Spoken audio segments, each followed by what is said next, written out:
What's going on, everybody? I just wanted to make this video to say thank you to everybody who's been supporting my how to get the studio look for free video.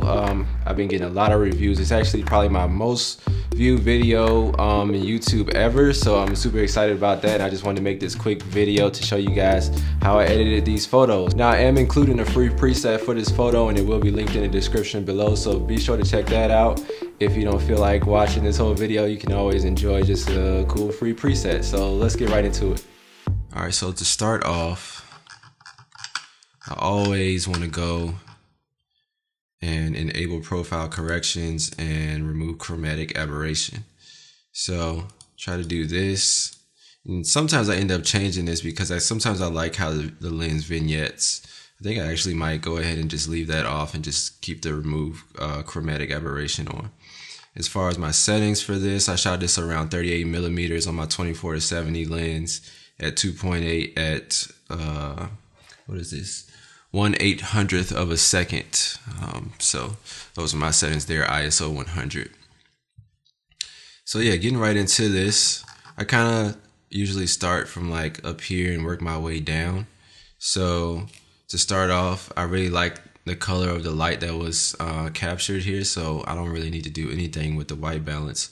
Exposure and everything I feel like is looking good. I like the contrast that's already there, so I'm just gonna go ahead and move on to adjusting my highlights. And what I usually do pretty much with all my photos, most of the time, I like to just bring down the highlights and start pulling those down and try to bring in some of that information that's still there, because if I toggle this, I'm thinking like I wasn't too concerned with losing information on this, but I can see that the detail's still there because there's nothing in red. So I'm gonna try to just bring that detail back in there and land right around like right about there. Looks pretty good to me. It's like a -57. And then yeah, move on to my whites.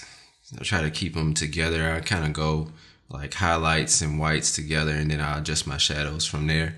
So the same thing with these. I just kind of like try to bring them down to bring that detail back in. And let's see, right around there looks good. Yep, somewhere in there. So as you can see, I'm just gonna toggle back and forth. Kind of just try to bring this detail back in here. So it was kind of blown out before, but now we have it back. So yeah, got that detail back in there, and now I'm gonna start working on the shadows a bit.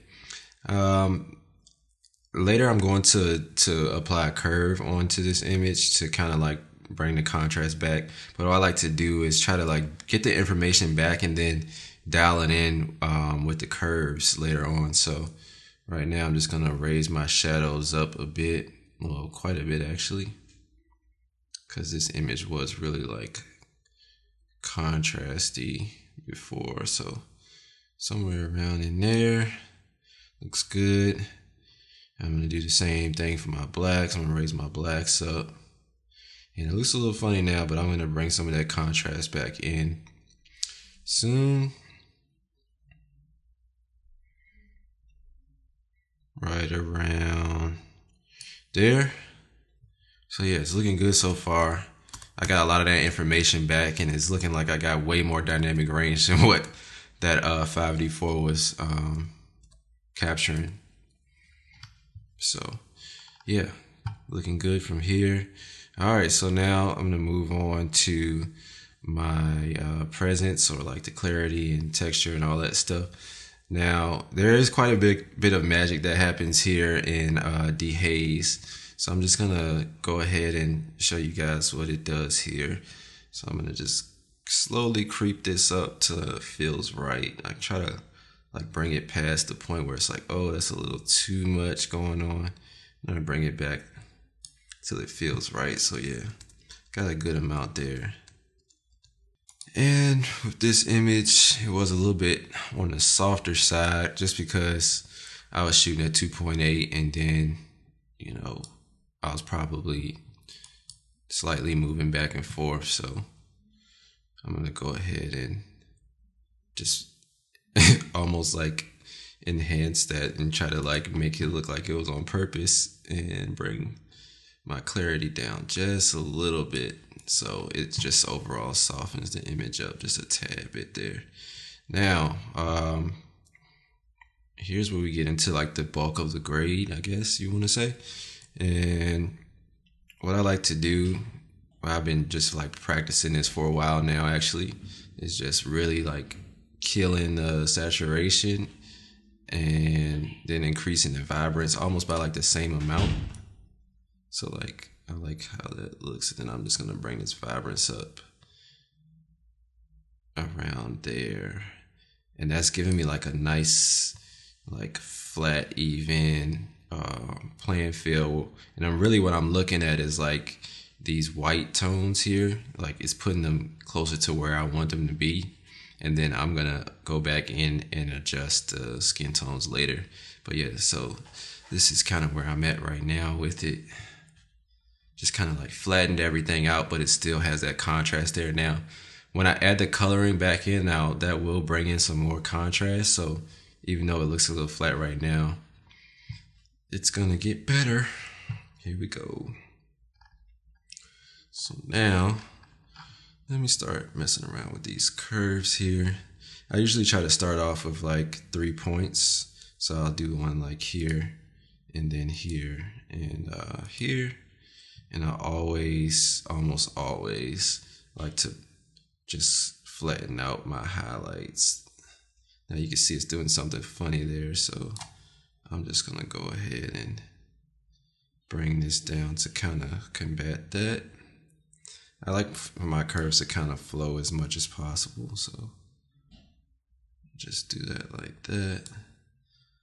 Yeah, so keep that line pretty good, and then just add some contrast back in there. Not too much, just off the line, because it's already a moody looking shot anyway.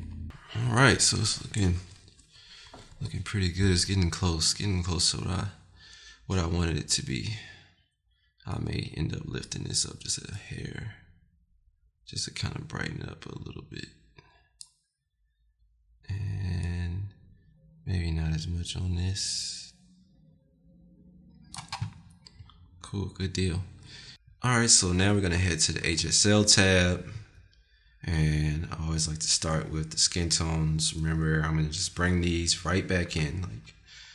Just like I said before, we kind of pulled a lot of the saturation and stuff out. So now I wanna kind of like bring that skin tone back in there while not really messing with what's going on in the whites too much. So start with the reds. We really want to boost these because, as you can see, even maxed out, it's not a huge change. So I'm really going to bring those up quite a bit to around there, around 81. Oranges. Now this is like way more drastic because obviously the whole thing is pretty much orange. Her skin tone is falling within that color range, and then obviously the sun, so we don't need to push this too hard. I'm thinking somewhere around there, around 12. Look, it's looking good.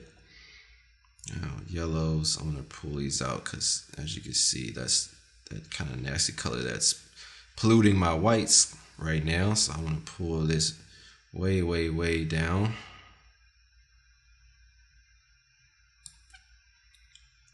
Head to the greens. Don't need any greens in this shot, so we just knock those down.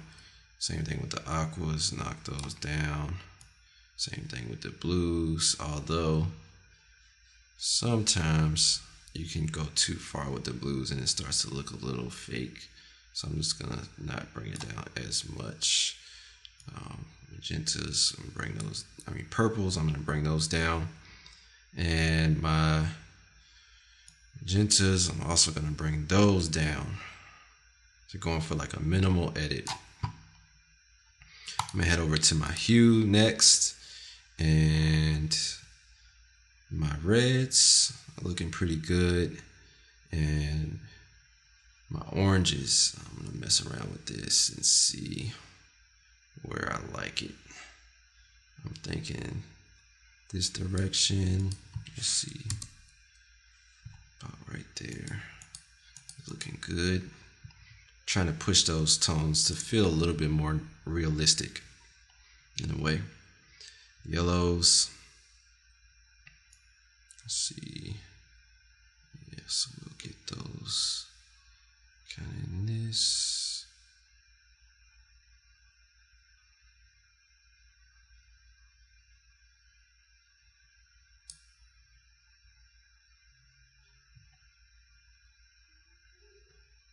Oh, sorry. I'm on the wrong one. I was like, yo, what the heck is happening with the colors? So yeah, so next gonna head over to the hue, and this image I'm gonna just be really slight with the edits on this. Reds, I don't think I really need to touch those too much, to be honest. I kind of like them where they are right now. Oranges, I'm just gonna push that more over to the red side of things. My yellows, oh yeah, around there looks good. Move over to my greens. Let's see what this is doing. I always like to see what colors I'm affecting by doing that drastic back and forth right there. Somewhere around there is good. That's pretty much will do it for this. I don't need to touch anything else because I pretty much pulled all of that out anyway. Let's head over to luminance. Already off the back. I know I want to bring these down a little bit, kind of getting some more contrast there. And my oranges, let's see, yeah, let's bring those, it's pretty much like the highlights of the image. Let's bring those up to around there. And let's see, oh, so these are the brightest parts of my highlights here in the yellow. So I'm gonna just try to bring that information back. Continue with that theme of just restoring the information. And that'll do it for HSL. Yeah.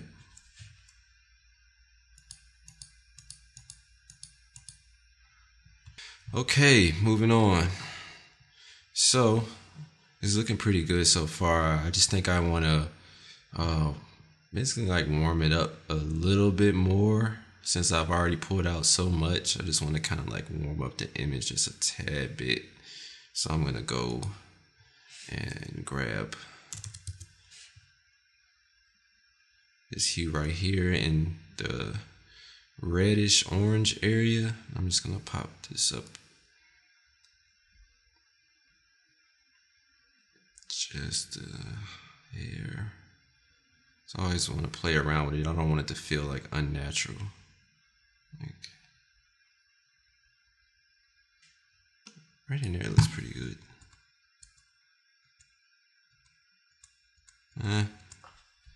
Let's see. Let's try something else. Let's try going a cooler tone instead for the highlights.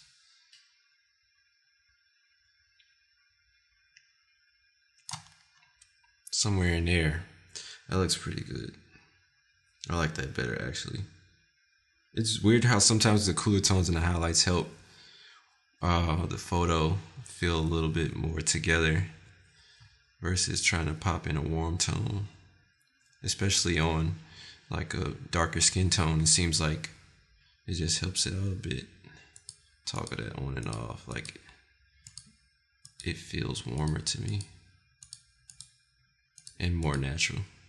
All right, so moving on to shadows now. I'm gonna try to do the same method and just cool down the shadows a little bit to help kind of make the feel a little bit more like natural. See, somewhere around in there. I'll just bump this up.